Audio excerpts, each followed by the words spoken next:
What's up guys, my name is Luke from London Behind the Scenes, and today we're going to go through a whistle-stop tour of what I would do if I had one day in London. We're going to stick to the Thames, we're going to go from east to west, we're going to hit the best food market in London, the real tourist attractions that you actually should go to, and some of the most historical sites you'll ever see. We're going to start off with Tower Bridge, which is just behind me, and the way I would start my day, it would be here in this really serene seating area, which is a beautiful viewing platform for the bridge.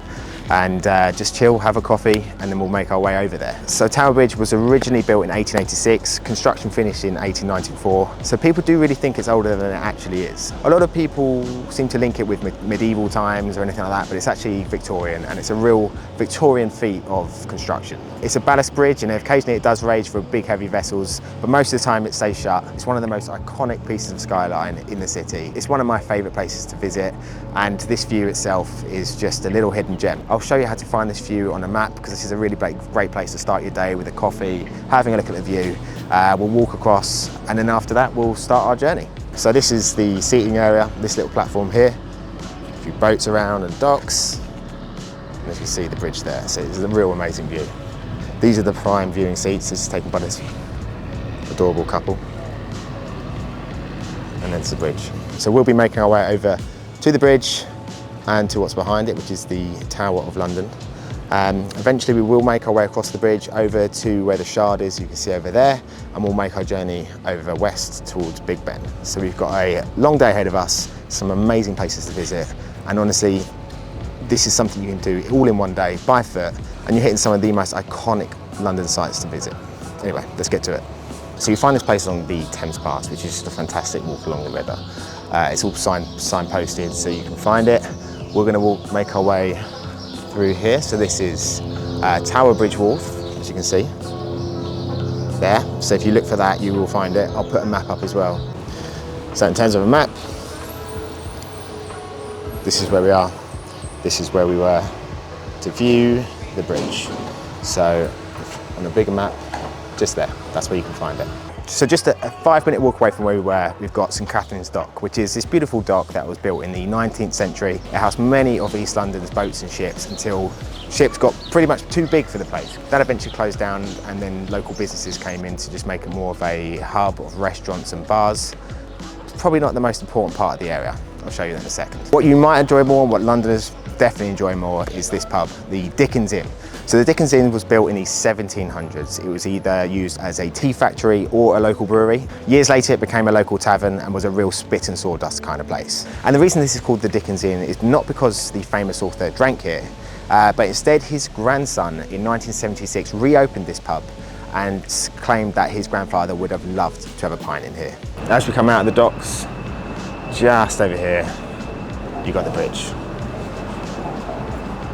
And then the Shard behind it. So we're just going to go up those steps and onto the bridge.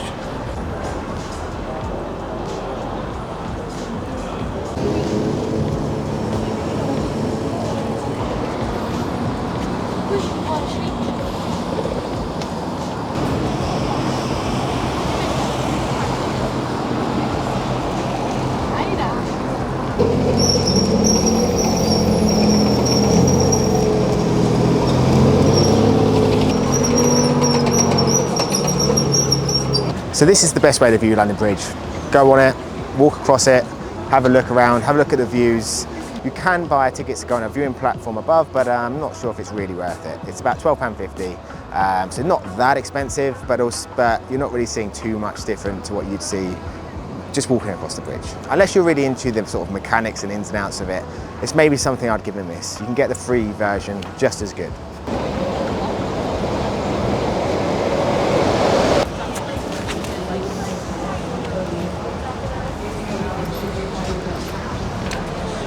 The sights of taxis and red buses going over this bridge is one that epitomises London for me. It's one of my favourite sights. It really gives that London feel. So this is a great place to start your day. So if you see this view here, so much old, so much new, all in one vista. It really is what makes London so epic for me.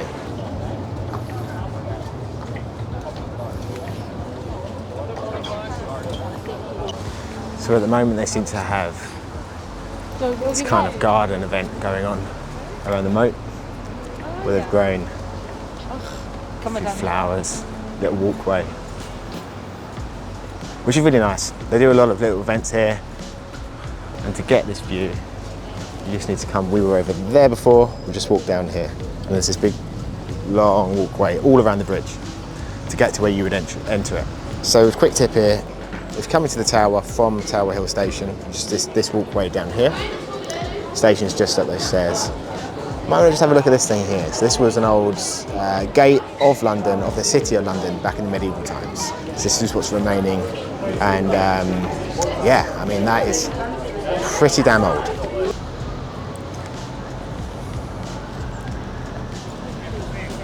So here we are at the Tower of London. It is by far one of my favourite places to come. So now we're talking about tourism. Is it worth buying tickets for things? Yes, this place, absolutely buy a ticket.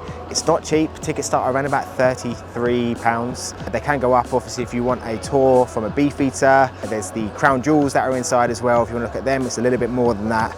But I definitely would say, in terms of history, if you're into history in any sort of way, this is definitely worth it.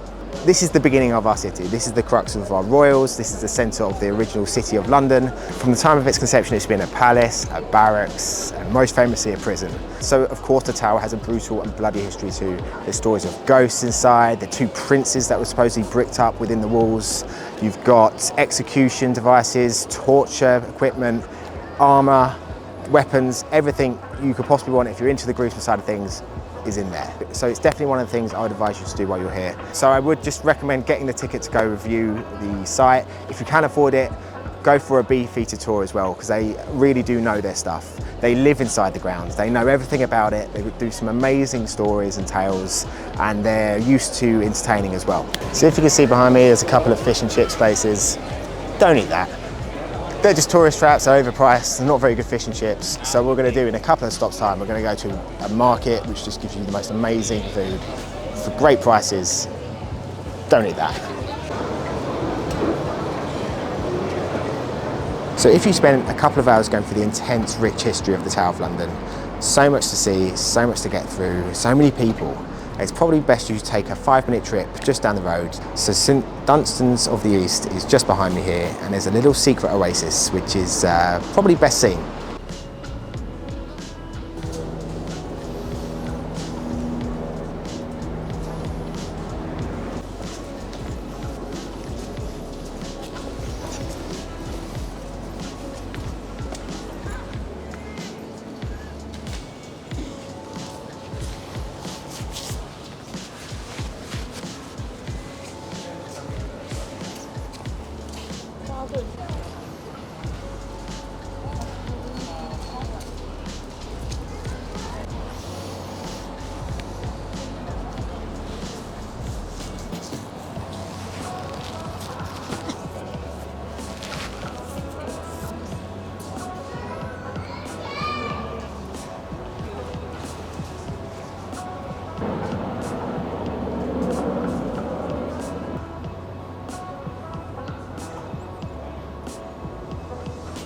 So I didn't want to speak too much whilst I was in there because it's so chill and so serene. So this place was originally built in Saxon times and then rebuilt by St Dunstan in 950 AD. It was rebuilt again by Christopher Wren just after the Fire of London. And then later it was bombed out during the war. So during the Blitz, this was bombed out to what you see today. And around about the 60s is when they made it into a public garden and one of the chillest places you can be in London. But if you're into history, one quick pit stop you might want to consider is the monument to the Great Fire of London, which just stands behind me. This was built by Sir Christopher Wren in 1677. The fire was in 1666 and basically decimated pretty much all of London as it was. So as the story goes, the fire was started in a bakery in Pudding Lane, which was just over the road here. And if you lay this monument down flat, the length of this monument goes exactly to where the bakery was. And speaking of Christopher Wren, that's a great segue to our next stop.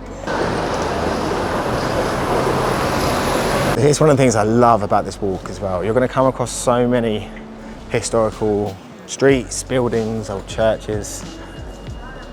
Look at this guy here. So this is the Guild Church of St Mary and Aldermary, rebuilt in 1679 after the Great Fire.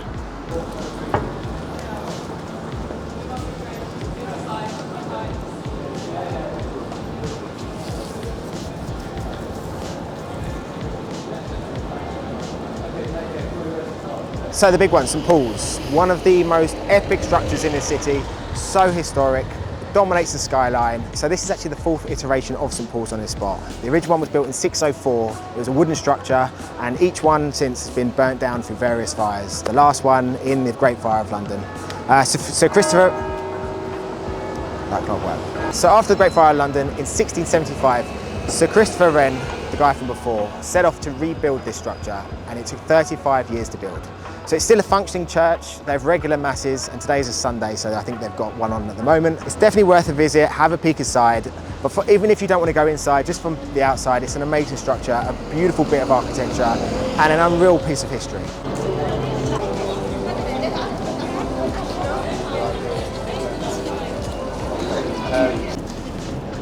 So as you walk away from St Paul's over the Millennium Bridge, the views are unreal. You've got Tower Bridge behind you with the Shard, St Paul's there, and then West London behind you.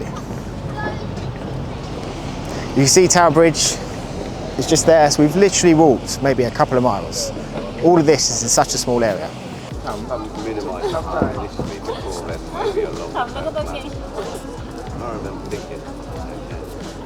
That's Borough Market behind me. I didn't take into account that it's Sunday and it's Father's Day, so it's absolutely heaving. So change of plans, just go find something for a quick drink. But let me show you the queues.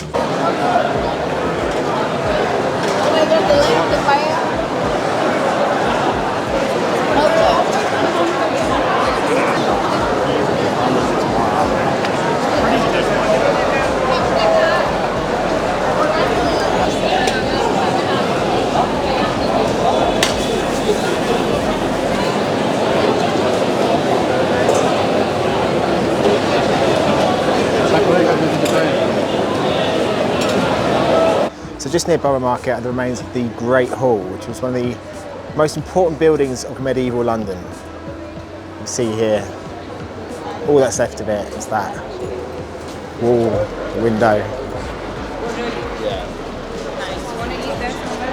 And just these gardens down here.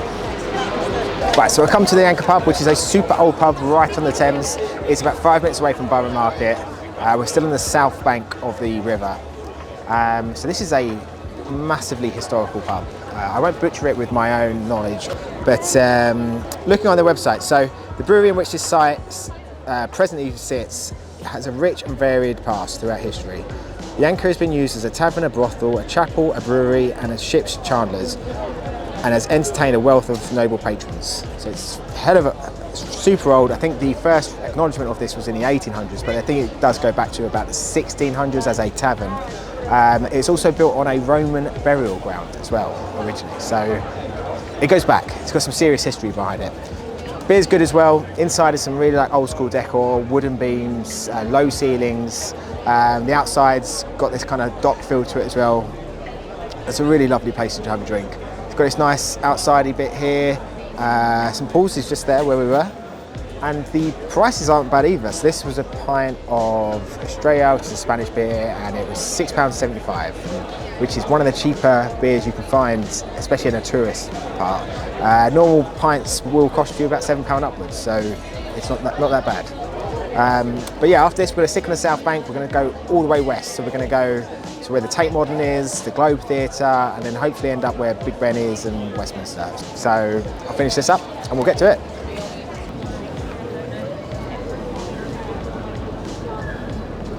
If Shakespeare's your thing, you might want to visit the Globe Theatre, which is just behind me. This is actually a rebuild of the Globe Theatre. The original one fell into disrepair in the 1600s. This was rebuilt in 1997. They do plenty of Shakespeare's famous plays, and if you're a fan of the Bard, this could be the thing for you.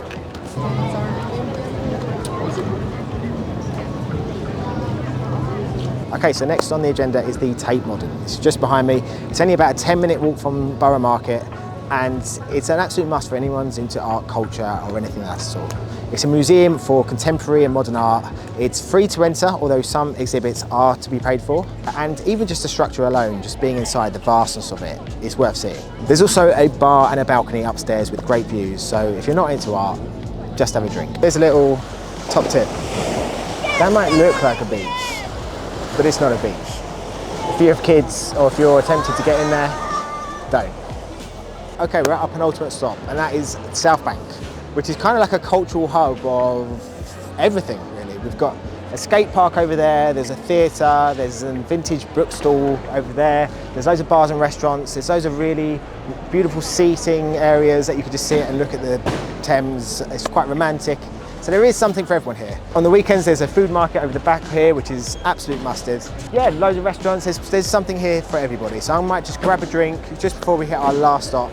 And yeah, it's gonna rain. So it is a proper typical London day. But there you can leave now. I don't need any more audience. Thank you. What I'm gonna do now, I am gonna pretend that I have about 200 people here and we are having fun. Now I'm fully aware I'm walking past that, which is one of the most popular tourist attractions in London. But you don't need to do it. It's overpriced. There's not a lot to see. London isn't a high-rise city. You'll see a far distance, but there's not a lot to see in terms of that view. You'll get more out of certain rooftop bars, terraces. There's better views than up there. And once you hit the top, it's a long, boring way to the bottom. So, in my opinion, avoid it. Okay, there it is. Our final stop and destination. It's been a long day, but before we get there, I want to show you where you can find the best photo opportunity, probably in this whole city. So, if I just take you here, just to where Westminster Bridge is.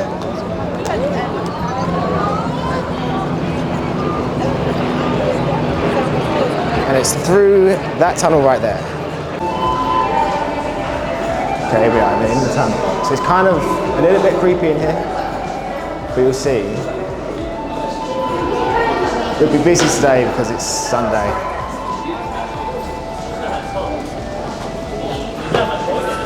This route, right there, which you kind of can't see because it's overexposed. Which is there. It's a super popular place for getting photos, for sitting either there or for posing right there. But it's a great view. Okay, here we are, the last stop, Big Ben. Or what it should be known as the Elizabeth Tower. The bell itself inside is Big Ben. So this was built in the 1830s. This is Parliament, this is where the Prime Minister is. You know, you see them all argue inside. That's where that is. So what we'll do is we'll go over Westminster Bridge and we'll see where that is in relation to Westminster Abbey. So you can get a good feel and where good sort of photo opportunities are as well. Definitely worth a visit. I mean, is there a more iconic building than that? It's looking pretty grim out. It's gonna rain.